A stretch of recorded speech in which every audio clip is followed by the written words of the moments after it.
السلام علیکم ورحمۃ اللہ وبرکاتہ۔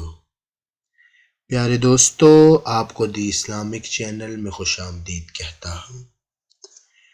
پیارے دوستو، آج میں علم کی فضیلت بیان کرنے جا رہا ہوں۔ حضرت سیدنا امیر معاویہ سے روایت ہے کہ حضور علیہ الصلوۃ والسلام نے فرمایا، اللہ تعالیٰ جس کے ساتھ بھلائی کا ارادہ فرماتا ہے اسے دین میں سمجھ بوجھ عطا فرماتا ہے، اور میں تو تقسیم کرنے والا ہوں اور عطا کرنے والا اللہ ہے۔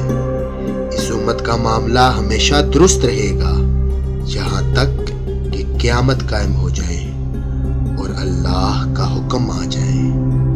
دوستو، طبرانی شریف کی روایت کے الفاظ یوں ہیں: میں نے حضور علیہ الصلوۃ والسلام کو فرماتے ہوئے سنا، علم سیکھنے سے حاصل ہوتا ہے اور فقہ غور و فکر سے حاصل ہوتی ہے، اور اللہ تعالیٰ جس کے ساتھ بھلائی کا ارادہ فرماتا ہے اسے دین میں سمجھ بوجھ عطا فرماتا ہے، اور اللہ تعالیٰ سے اس کے بندوں میں وہی ڈرتے ہیں جو علم والے ہیں۔ حضرت سیدنا حذیفہ بن یمان سے روایت ہے کہ حضور علیہ الصلوۃ والسلام نے فرمایا، علم کی فضیلت عبادت کی فضیلت سے بڑھ کر ہے، اور تمہارے دین کا بہترین عمل تقویٰ یعنی پرہیزگاری ہے۔